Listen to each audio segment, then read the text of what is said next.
Hi, I'm Chris Direwalt, and this is Power Play. Hi, Internet Titos. Now, I thought we'd do something a little different this week, and we'll be back with regular panels and jazz and guests in the week to come, but this week I wanted to talk to you, Internet. I like you so much that not only do I do this Power Play jazz, and I have for a lot of years, as it turns out. That happened fast. But also, we do a halftime report, a daily newsletter that is available to you sometime, depending on where you live in the country, in the middle part of your day, that brings you up to speed on politics. And in it, one of the things we do is sort of a mailbag. We answer your questions. I thought, why not merge these two concepts? And this week, I'm going to take some questions from you. And also, by the way, I want you to know, the good people of PricewaterhouseCoopers, well, I guess not them anymore, but somebody who's good at this, has kept these questions from me. I will be answering them in real time. Here they are. There we go. Thank you, EJ. Here we go. Are you ready, Internet? I don't care because it's my show. And here we go. First one, Rob Lawrence from Nazareth, PA. I like Nazareth, PA. I also like the band Nazareth. Why do we spend so much of our time and energy fighting about who is going to pay for health care rather than why we have the most expensive healthcare system per capita in the world and without always the best outcomes? Well, now, first of all, Mr. Lawrence, what was it that Oscar Wilde said? That humanity is a sexually transmitted disease with a 100% mortality rate. All of the medical outcomes are eventually bad. The American healthcare system is really good, relatively speaking, compared to much of the world, especially when it comes to innovation. But yes, I take your point about how expensive it is. And everybody says they're going to bring the cost down. But I'll let you in on something. One of the reasons that American healthcare is so expensive, other than these innovations and these amazing things that they can put a robot in your ear and it'll go in and fix what's wrong with your brain and all kind of stuff.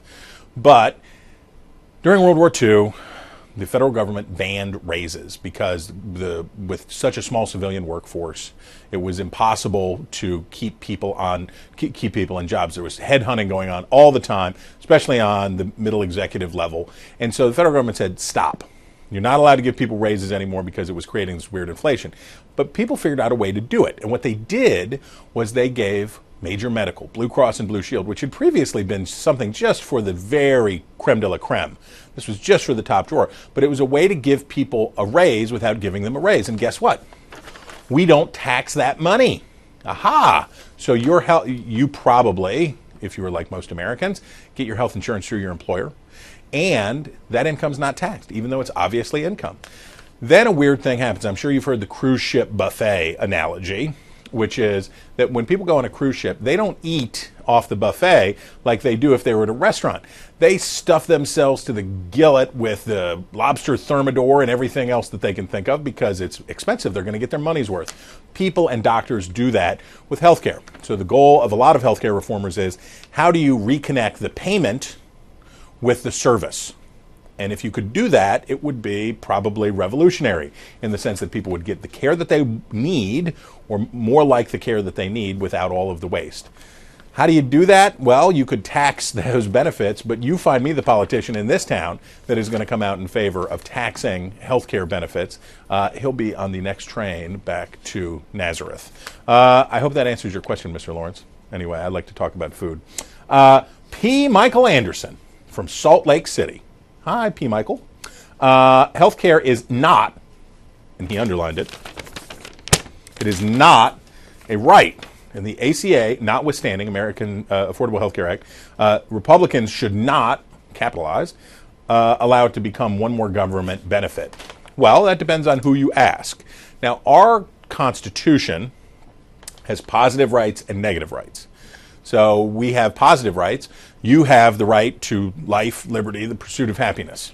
But interestingly, our Bill of Rights is not really about rights at all. These are negative rights. These are estoppels of the government from doing things. The First Amendment doesn't say you can say whatever you want.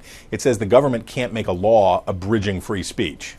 As you go through, these are things, not what you get, but what the government can't do. So those are, we think of, the American rights that we traditionally think of are your God-given rights that the framers and everybody agrees on, the American Creed. We'd hold these truths to be self-evident, da-da-da-da-da. And then there are the negative rights that the government can't do to you. But do you have, then we got into FDR and the speech that ended up being essentially the charter for the UN. And there were, I don't know, I think 7 freedoms. But these were freedoms from want, from sickness, from fear, from all these things that were these new rights that for a new century and a new world in which he and his wife were, and Adlai Stevenson were forging at the United Nations, that these would be the new rights that people had. And these would be rights, affirmative rights to things. That you have the right to health care, that you have the right to not be afraid, that you have the right to good food to eat, or whatever. This is not, of course, the traditional, classically liberal understanding of what rights are, but in the minds of Democrats, many Democrats, they absolutely are. Republicans now face a difficult reality, which is whether or not they think that human beings have a right to health insurance or health care. How do you take away something from somebody who already has it? Politically disastrous. And the reality in America is Donald Trump started running for re-election the second he won.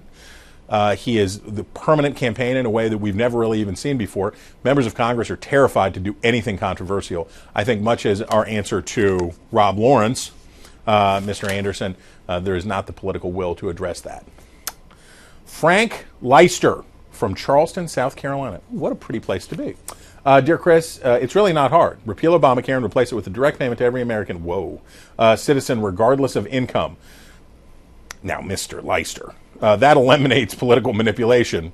Let insurance companies offer policies without a government mandate and across state lines. Let competition to the stipend prevail. Better yet, encourage claims. Well, why would you give free money to people who don't need it?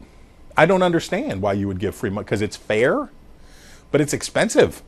Our government is $20 trillion in the hole. We are enormously indebted. And remember, by the way, subsequent generations don't have, much like the District of Columbia, they don't have any representation in Congress. My great-grandchildren don't have any representation in Congress. Shooting money out of a cannon like T-shirts at a Raptors game so that you can make it fair would be really expensive.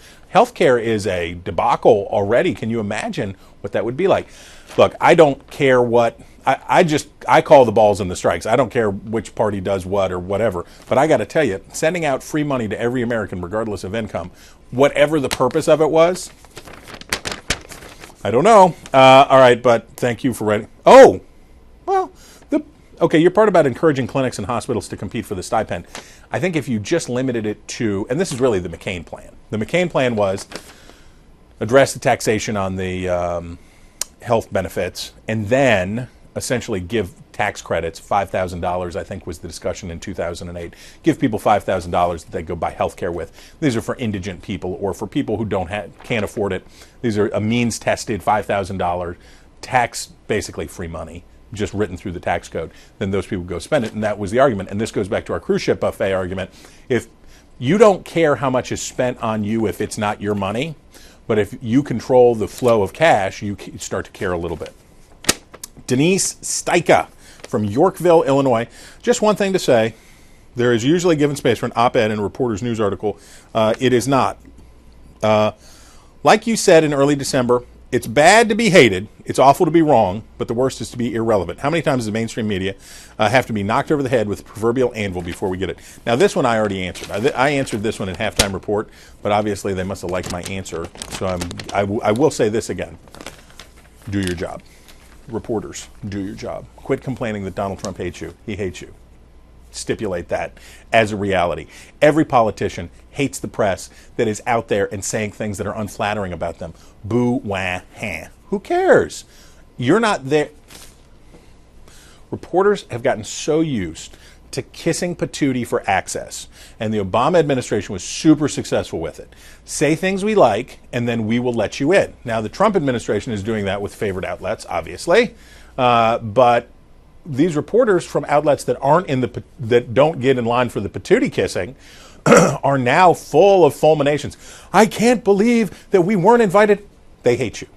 They want you to suffer. They want you to go away and wither and die. Go do your job. Quit complaining about it. There is no actual threat to the free press right now. I'm not saying there couldn't be. I'm not saying there will never be. What I'm saying is mean tweets are not abrogations of the limitations of federal government trying to disenfranchise the free press. Now, the stuff about access to briefings, now that's a horse of a different color. And that is a thing that actually took place, and that's something that's being basically hashed out right now. But being told that you stink and that the president loathes you, he's just saying out loud what they all said behind closed doors anyway. So get over it, do your job, cover him in an fair-minded way. Don't get overexposed, because remember, if everything is Hitler, nothing is Hitler, number one. And number two, do it in a way that keeps faith with your readers. You're not here for Donald Trump. You're not here for you. You're not here for anybody else. You're here because the Constitution puts one profession in the Bill of Rights. It is journalism. It is the press. So you have a constitutional, you have a patriotic duty to live up to. So go do that thing and quit belly aching about people not being nice to you. Those are things that I said. That's definitely true. I hope you like this weird thing that we did this week, and we hope that you will keep writing into the Halftime Report, and we hope that you will keep watching Power Play. Come back soon. Bye.